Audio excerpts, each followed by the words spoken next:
everybody, welcome to the new episode number 110 of the China Manufacturing Decoded podcast. And today it's going to be myself, Renaud, together with Clive Greenwood, who was on the podcast before, who's joined us a few times. Hey, Clive, how are you doing? Good morning.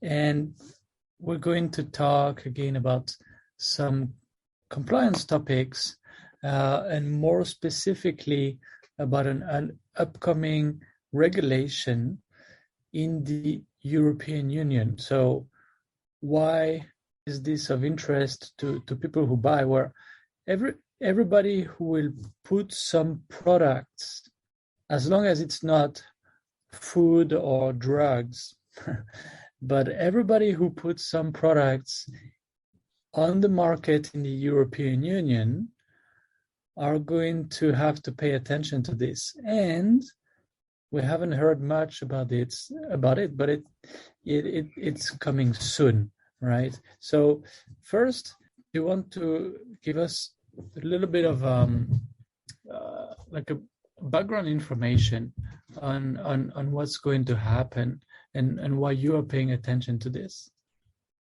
Okay, yeah. Well, first of all, good morning, Renaud. I will basically tell you that the amount of regulations which are coming down the pipe are just too big to cover in one simple podcast. We're probably going to have to do this over a few. This all stems around the climate accord, which happened, first of all, in Paris. Really, what we're talking about is a fundamental change in the way that products are manufactured, sold, recycled. The first one that we really got to look at is, if you like, the one which is now in play, which is the 2022 to 2024 timescale regarding what should be called the Green New Deal. Its implications are enormous. There's just no other way of saying this. And today we're going to focus on the Ecodesign. So there's currently an Ecodesign directive, right, which is specifically about like heaters and products that use a lot of energy. And this is a very restrictive way of thinking of Ecodesign, right? But now they're taking this and they say, no, okay. This was extremely narrow. Now we're going to make it much, much wider. And they have an Ecodesign regulation coming up. So now it's at the stage of the proposal. So it's already been a lot of work done. It's not voted and firm yet, but very advanced. So it's very probably going to be regulation with the scope they have in mind. So basically, what does that include? I copied some of the text, right? And what they say is that they want to extend the scope of the Ecodesign Directive beyond energy-related products so that it covers, I'm quoting right here, the broadest possible range of products and helps achieve a circular economy. So can we say that this is a massive impact? This is going to touch pretty much all the product categories? I think that, we're starting off with textiles, which is the first one, but the textile industry's been having this build upon them for probably about the past 2 years. Now, along with textiles comes consumer electronics. Mm-hmm. The focus there tends to be on computers, laptops, tablets, and probably telephones. The next thing that's coming in, which will be enforced by 2030, is EV batteries. So electric vehicle batteries and the complete banning of lead-acid batteries. Right. This, from what we're seeing, is like a huge thing. Right. So what you're saying is that they are prioritizing the product categories. They're looking at some of them that have a high impact on the environment, right? Yeah, they talk about textile, they talk about construction materials, they seem to be looking at consumer electronics, correct, but at the same time, they also say there are some horizontal aspects to the regulation that will actually impact basically all non-food, non-drug products that are sold in the EU. And this is going to come up actually as soon as the regulation is implemented, right? So this is something it's actually coming up now. Yeah, right. There are companies which are actually putting their house in order now. Right. Because you cannot do this, anything of this scale, on a few months' notice. Right. Okay. I mean, first and foremost, we've got to look at a few facts and figures which are coming out with this one. I made a quick couple of notes of this. I mean, the first one is that because of the so-called Green Deal, and I'm not sure about this, okay, in 2021, 120 billion euros was saved on energy bill. Now, okay, I find that a little bit strange and a little bit questioning, because in 2021, half the factories in the world were closed down. Right. So is it the fact that we wasn't using the amount of energy because the factories were closed, or that people are starting to get a little bit greener in their manufacturing? Now, I can't see that, because it takes the same amount of power as what it did a year ago to make the same product as what it does today. This, I think, is a bit fudged. However, the EU is saying that that's what the figures are showing, that 2021, 120 billion euros was saved on the power consumption. First, let's cover, because people are wondering, what is this whole thing that's coming up, on us? And let's cover that quickly. Then we get into all these requirements about transparency, about economic actors and manufacturing facilities. So it's extremely important, yes. So there's another excerpt here. So basically what they say is that they want to, and I'm quoting, increase the reliability, comparability, and verifiability of environmental claims about products via requirements that such claims be substantiated and verified using life cycle analysis methods, right? So they don't want people to keep saying, well, this is eco-friendly because such and such. So this is right here, a big warning sign. If you have claims on your products that, it's eco-friendly, it's green, it's this and that, you got to substantiate it, and, via it has to be verified. Yeah, right. Yeah. And now, reality. Let's assume that what we're talking about here is product which is being manufactured in China and sold in the EU, because clearly this is what this is about. I've had a great deal of difficulty over the years going into manufacturers and say, I want total transparency up the supply chain. And the answer is no, in most of the cases. Right. What this is talking about in its crux, the whole of this idea of this new eco-design is to put that information available to the consumer. What's coming along is a consumer-empowered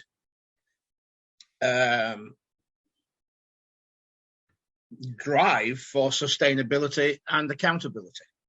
Right.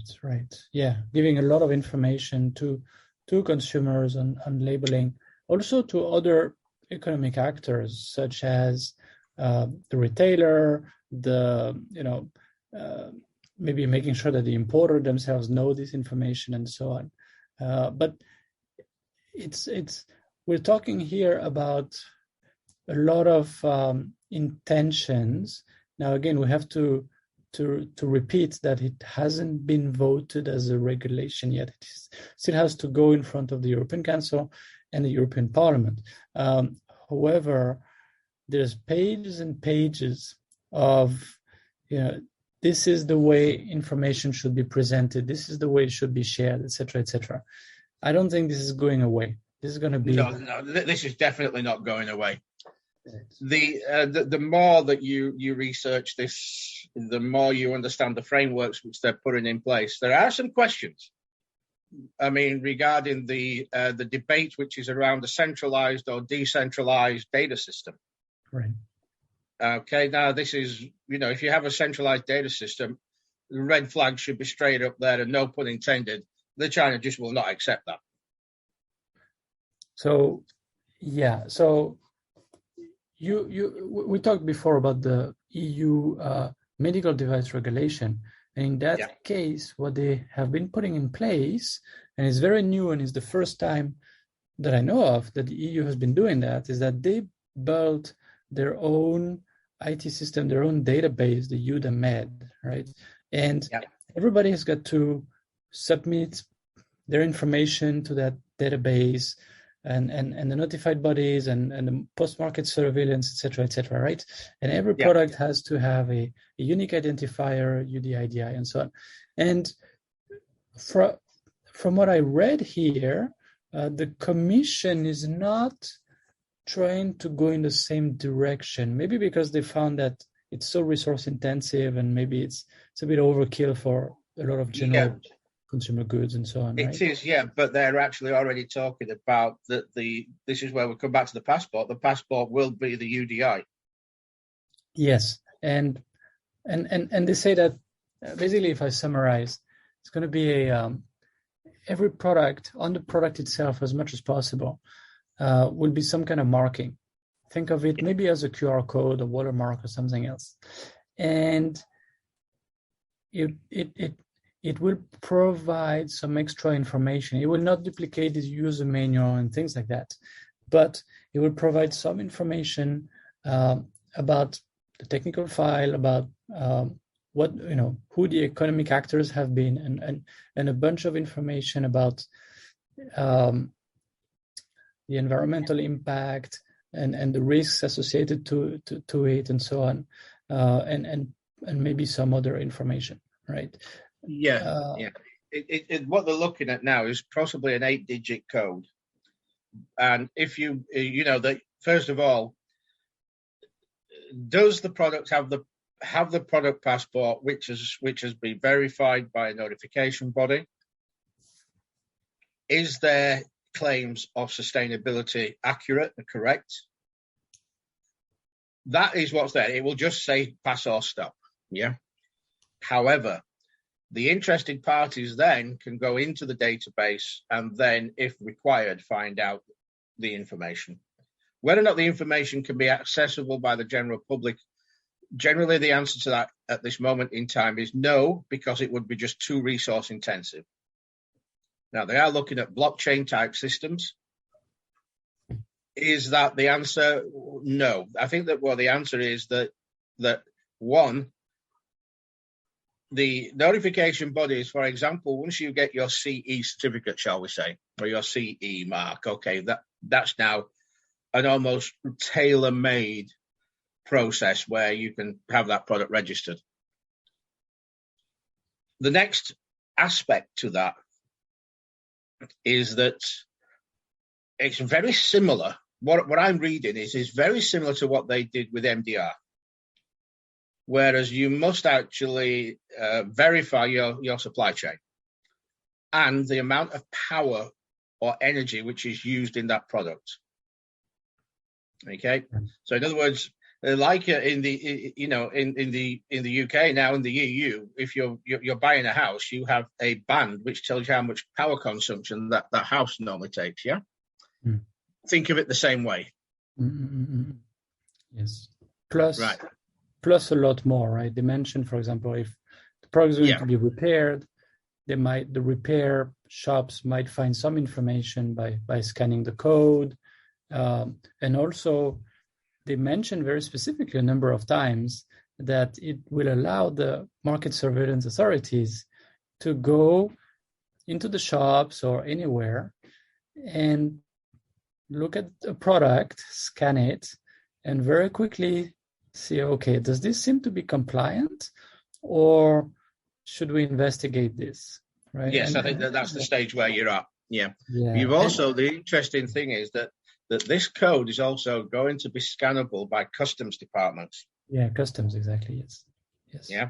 Yes. So if it's not got this, the chances are it's not even going to pass through customs. Right. And that's one of the reasons why they're talking about some kind of decentralized databases to be flexible, but they also want this information to be collected in a central registry that will be accessible to customs, to market authorities, and so on, so that they can actually do their job of confirming that all the products on the market are compliant. And again, to repeat, because this is so enormous, this is going to be all products except food products and except drugs. That's really the scope that they're looking at. To be confirmed, let's see what comes out after the final readings and final confirmations, but it's probably not going to be very different. I think it's not going to be any different whatsoever to what they're proposing now, because there's just so much data out there. There is just so much information out there that you're allowing companies to actually get ready for this. I expect this to be in force in less than 18 months. Wow. I think that, that would be an aggressive timescale, admitted, and the EU's past history on having regulations passed is not good. However, what we saw, and we must take it, in my view, we must take the view as what happened when we moved from the EU MDD to the EU MDR. And everybody was, everybody was saying, oh, it will never happen. It'll just be swept under the carpet like normal. And clearly that has not happened. I get the feeling that the EU has suddenly got some teeth. Yeah, exactly. And it's decided to use it. Yeah. Sure. Regards the formats, what this is going to be in the end game, I think we already know that a great deal of due diligence is going to have to be paid by buyers. A great deal of due diligence. And they're already talking about the design and sustainability due diligence that you have to do. Yeah. It is, again, tying all the regulations together in for me, in a very nice way, that the ability to run and hide seems to be closing. And the mechanism that the EU is putting in place, they are spending billions of euros on this particular aspect of it alone. The EU has released, I think it's 7 billion euros to put this in place. So this is not going to go away. Okay. Yeah, the Green Deal in general is huge, and this is a very important part of it. There's another one, is the probably regulation about sustainable supply chains and reporting. Yeah, and reporting, which is going to be a big part of it. But this is really about how products are designed, made, and how to make that information known to consumers. This is huge. This has to be a big part of it for sure. Yeah. Yeah. Agreed. I think that if you think about who is going to be policing this, and we've had this conversation before when we've always said, who's actually going to police this? Who's going to enforce this? I think that what's going to happen here is that a great deal of the money that the EU is going to be spending is actually on end customer awareness. They're going to allow the end user, the customer in the shop, to decide whether or not to buy this product or not. Yeah, and make it easier for market to make that decision. And customs to actually do their own analysis and say, well, this looks like a higher risk. I'm going to check this. And then quickly, first glance, say, this looks okay or this looks non-compliant. And then quickly get to, okay, this is non-compliant. Because right now, it's not easy for them in many cases to get all the information they need, and they need to spend time in investigating, everything they have to require that, please give me the technical file and blah, blah, blah, because they don't have it already. It's the importer is supposed to have it, and the declaration of conformity and all these kind of things come from the importer. But now it's going to be different. It's all going to be accessible, arranged in a certain way that makes it possible to do analysis, and that's going to make a big difference in terms of enforcement. And if we look at the proposal for the regulation, they say it very clearly. They say, oh, that Ecodesign directive was not enforced properly. It was disappointing. I forgot the exact word that they say, but they want to get to the next stage where they want better enforcement. This is very clear. It's black and white. Just like in medical devices again, which is the area where they just went really strong suddenly, fast and strong, and everybody gets surprised, or a lot of people get surprised, right? But we're going to see, it seems, the same general attitude, the same general approach across a number of different topics, right? What they say is no longer a directive, is a regulation. So what, Clive, what does it mean in practice? It used to be a directive, now it's a regulation. Well, regulation means law. Regulation means law. Right. Immediately. Okay. Right. Immediately. It's a law which is enforceable in a court, in the European court. Okay. A directive, shall we say, a directive started off as being, this is where we want to go, this is what you should be doing. And then that suddenly got watered down to more of a suggestion. A regulation is the law. The directive, in theory, yes, has to be translated into law over every member state has some time to do it and so on, but then maybe they do it in their own way. And especially in terms of compliance, enforcement. Yeah, in terms of enforcement, it's been rather disappointing, right? If you look at, let me, sorry for just getting my notes out here. If you look at Article 12 of the European Commission, where it states that the member states shall have the right to implement parts thereof of regulations, okay, which basically meant that, as we've spoken before, if you look at the MDD, that was the MDD was a suggestion. It was never enforced. Not to the extent that they would like anyway. Right. Yes. Okay. Let's be kind to them and say that it was something which was nice on paper, but no one really paid a blind bit of attention to it, unless you're the big companies. Well, when it becomes a regulation, a European law, then you're forced to pay attention to it. And this is exactly what's going to happen with this.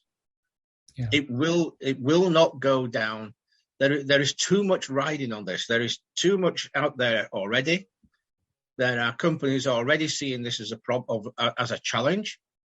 The EU Commission seems to be absolutely determined. Not only are they putting this into the tax code as well, remember, under these new regulations, your taxable income, the way that you pay your taxes, the company taxes, are all going to be tied to this. Yeah, what do they call it? They make some category, a taxonomy of different, more or less polluting, let's say, more or less sustainable practices. Yeah, well, I mean, the idea of having tax rebates because of reduced carbon footprints, nice idea, very good. Lots of false claims. Okay, what you're seeing now, okay, and don't forget as well, included in this is if you are overproducing products, you have to report it.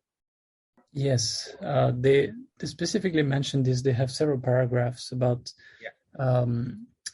unsold goods, and they say that it has to be prevented as much as possible. It has to be declared for sure, and it has to be disincentivized, right? Which means it's going to be painful. Tax. Yeah, it's going to be painful. You're going to pay more tax on it. I mean, I think whichever way that you look at this, it's going to be taxable. Right, and they look at, they specifically mention garment and footwear. So that's in there. They call that fast fashion, yeah. Especially for fast fashion, right? Yeah. So this is definitely something that they are targeting as first priority, together with some certain construction products.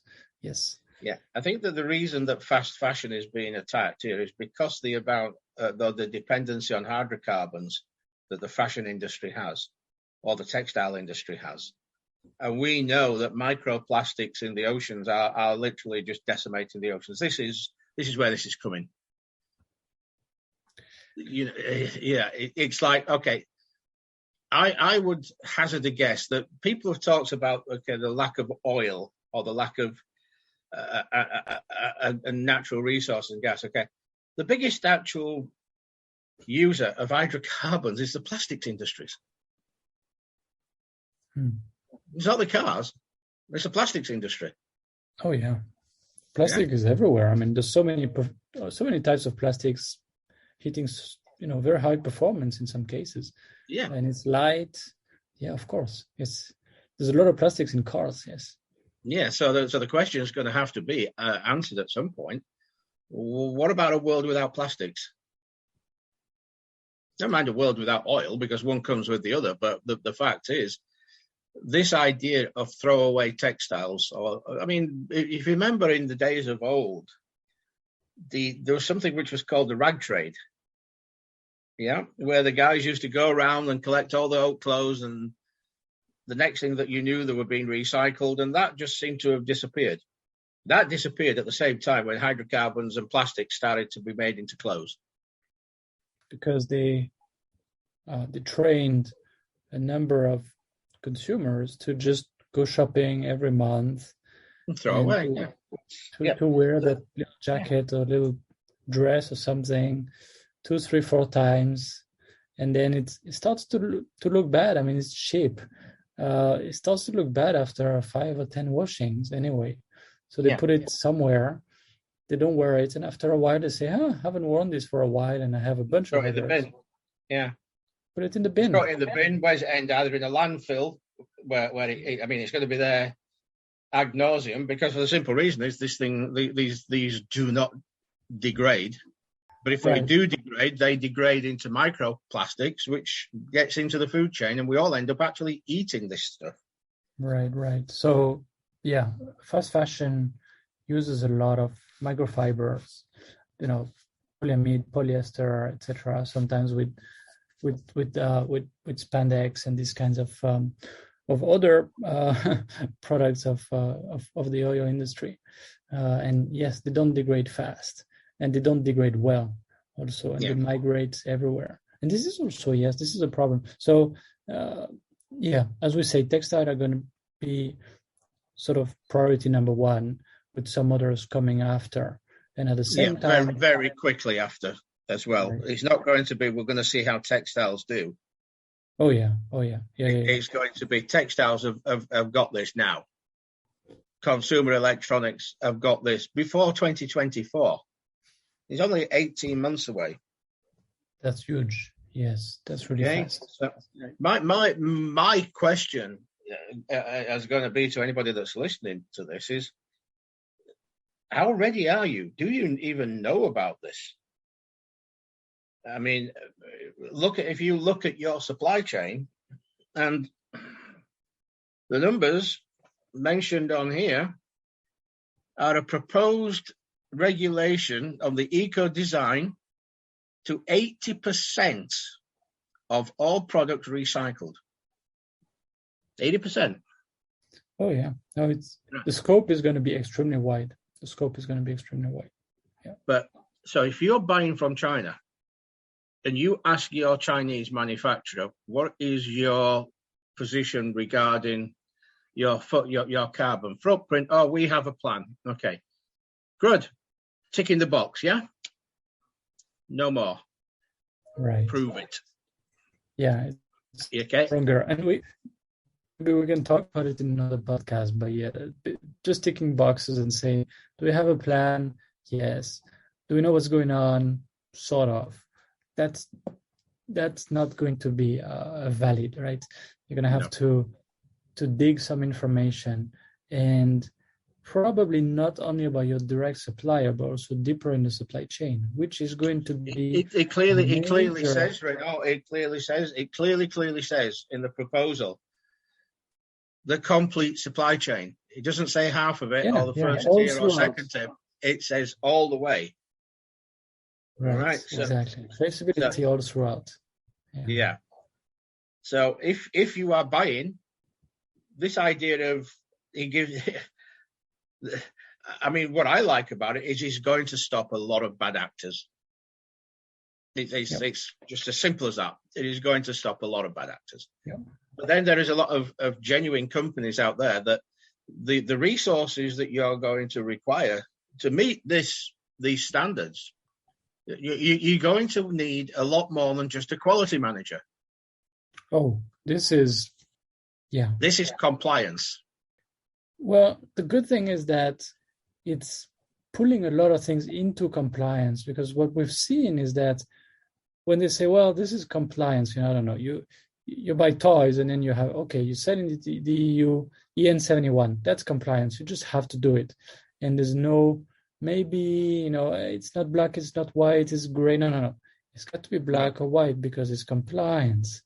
And a lot of companies have been trained to think that way now for safety-related requirements. But now they're going to have to see this also when it comes to eco-design, basically all the environmental impact of the product, including where it's made, how it's made, what is consumed when it's made, and then how, is it all sold or is some of it unsold and destroyed? And how reliable is it? And what's its life cycle look like? Yeah, how durable at the end is of its it? life cycle, how much can it be? How much can it be recycled? Yeah, all is of it designed this, to be recycled? Right. I mean, when you're doing your risk analysis, this is an extra section, a whole new section to a risk analysis that has to be done. Oh yeah. Oh.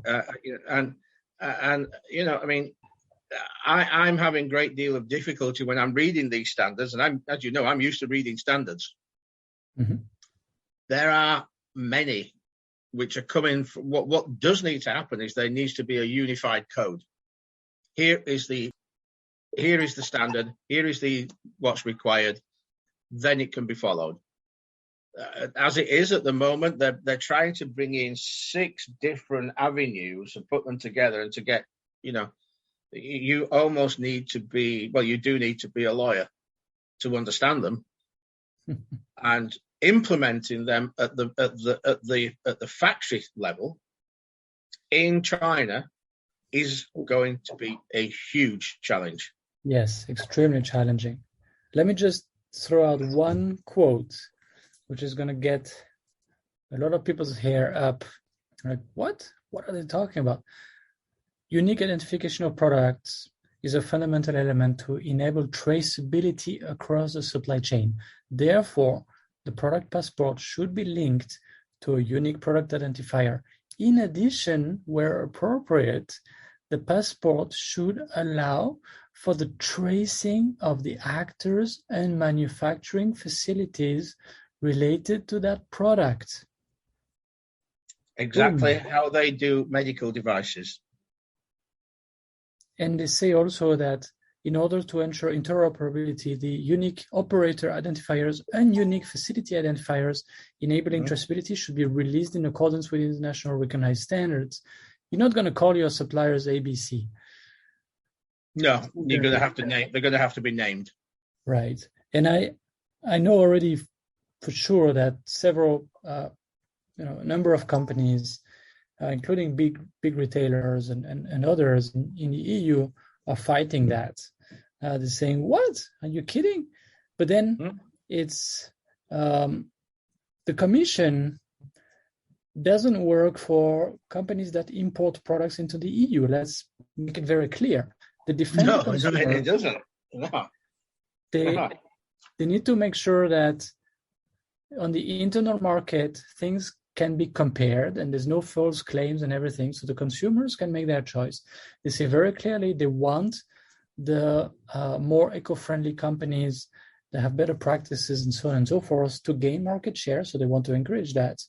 And they've been hold a lot of discussions and workshops and surveys and so on of a host of different companies in the EU, obviously to get some feedback on what they're doing and get some ideas on how to make it better and so on, and to understand the impact. But think about it, all the companies that are manufacturing in the EU, they're quite happy about that. Say, yes, stop all these imports of, products that are very harmful to the environment, stop all this stuff. We are happy to be, to enable traceability, do it. And then on the other hand, you have companies that import products that say, well, I mean, this is going to be difficult for us, for our business model, blah, blah, blah. But at the same time, the Commission says, but wait a minute, if people can actually trace back, this product to its supplier, what are you afraid of? You're going to be in competition with like some people selling the same thing on Amazon and so on. But again, we're going to make. But it doesn't matter. It doesn't say that. What it's saying is that the unique identification passport will be the proof of that the claims which have been made are substantiated. Yes. Okay. Exactly. All right. The technical file or the data in there is held on secure networks and only released to authorized persons. Right. Not to everybody. Not to everybody. Right. This is not so clear. They do say that to respect intellectual property and so on, it's not going to be all transparent to all actors. Correct. No, it but definitely not. They do not say what is going to be hidden to whom and so on. So some companies are up in arms. I know already. Yeah, but... I think the way that I read the requirement here is that the passport is going to be a single visa, shall we call it, for the product coming into the EU. Behind that, there is a security code which people can log in. They can go on and to say, yes, the claims made by this product or this manufacturer are genuine. If it's not there, it's still unquestioned whether or not it has to be there yet. I haven't got to that point yet. But the technical file or the data which is behind that is available to, and it says interested stakeholders and regulatory bodies. Now, two things. They're calling up here the labeling laws of the EU. So the product labeling laws are the way that the product passport becomes, shall we say, ingrained into the product with its unique identification number. The question's got to be asked is that the notification bodies are the ones when they give that CE mark, for example, they're going to have to verify that this company and this product actually do meet these regulations. That's an enormous amount of work on the notification bodies, as you can imagine. I don't see them backing off from this because I'm just here. Okay, the sustainability reporting under CSRD, and it says to strengthen transparency around sustainability and other non-financial matters. In April 2021, the European Commission has published a proposal for corporate sustainability reporting directive. It's a directive, yeah. Together with the EU taxonomy and the CSRD form sustain financial packages that aims to streamline the flow of capital towards companies that demonstrate positive social and environmental impact and sustainability activities in general. Okay? Mm-hmm. Now, if I read that correctly, the CSRD is going to replace the NFRD starting from 2023. So that's next year. Mm-hmm. Okay? 6 months' time, that changes. So we're not talking years here. We're talking months. Oh, okay? Yeah. A lot of things are. This, Now what they're saying is that under the directive, only about 20% of large companies currently apply for existing reporting standards. So the GRI or the GHG protocols. and only 30% seek some kind of assurance from their sustainability reporting. That will increase to 80%. You're going from 20% to 80%. Yes. Yeah? I mean, these are here, okay? They're in the report. And, you know, I don't see anywhere that in the pages and pages and pages of proposals which are currently before the Commission, I do not see any dissent in anybody that's actually commented on this. I don't see any individual government saying this is a bad idea or anything. I see that everybody seems to be very much in lockstep to get this done. Now, we're both Europeans. Well, I used to be, but not so much now, but there you go. Have you ever seen the EU in such lockstep before? Not on many topics. Not on many things, no. No. So what I think the big whole question now is, what can we do to help people to suddenly not run into this brick wall? And I think that's a great topic for a separate podcast, really looking at what does it actually mean, environmental impact throughout the life cycle. And then also, how do you, as an importer, if you import from, let's say, China or Vietnam or some other places, how do you actually make progress with your suppliers to collect some of this data over time, at least with stages where you need to start to collect some data and to do some analysis. And yeah, your sourcing people might become very busy suddenly. I would suggest that companies conduct an in-depth risk analysis right now. Oh yeah. Well, to see the gaps. What do they not even know? Because most of them don't even know the situation, the risk. Yeah, I mean, ask yourself. Ask yourself the questions. Talking to the audience here. The product which I'm buying, do I know what stages and steps have gone into making this product that I'm buying? Now, if the answer to that is no, then I would say then you have got a great deal of risk of falling foul of these regulations when they come into force in full bloom. Oh yeah. So now's the time to asking this question. Right. And, for example, if you make a PCBA, you need to know everything that's gone into that manufacturing process before you even start touching it. Including PCB boards, which can be everything polluting. Yeah, exactly. Right. Plus together with the batteries, what are the batteries is a whole new hurt. Lithium ion and lithium ion hydroxide batteries, not withstanding lead acid batteries, but the recyclability of computer batteries now is a huge problem. The actual way that you recover the lithium to use again, obviously, because once it's been stripped, it can be reconstituted and it can be used again. But it's an extremely toxic environment, is that? Oh yeah.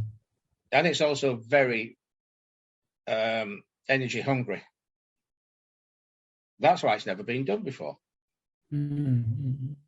And same thing for textiles, especially the dyeing process. And if it's synthetic fibers, how's the fabric made? That's a long topic. But if you don't even know this and also have an idea about where these different steps are made in geographically, you should start to do a lot of research. So I think that's a good way to conclude this episode. Basically here, the goal was to get people a good idea about what's coming up in terms of requirements, right? And if, just to summarize, they're going to look at anything that impacts sustainability and circularity, right? Product durability, reusability, upgradability, repairability, the presence of substances of concern. So REACH is going to get to a whole new level. Product energy and resource efficiency, recycled content of products, product remanufacturing, and recycling, if possible, at the same level of quality, not downcycling. So, and over manufacture. Yes, overproducing in a way that leads to unsold products that have to be incinerated or sent to landfill, which is a huge problem too. So let's talk again in a future episode, not too far into the future, about what companies actually should start doing if they import products from outside the EU. Yeah. Thanks a lot, Clive. Pleasure as always. It was good to have a discussion over this. And thanks everybody. And you'll hear from us as usual every week on the podcast. Thank you. Thanks again for listening to this podcast brought to you by the Sofeast Group. We're on a mission to provide you with everything you need to manufacture effectively in Asia, including inspections, auditing, new product development support, contract manufacturing, 3PL warehousing and fulfillment, and much, much more across Asia's key manufacturing areas. Visit us at sofeast.com, that's SOFEAST.com, to learn more and get help. If you've enjoyed the podcast today, please do rate, review and share, because it will really help others discover us too.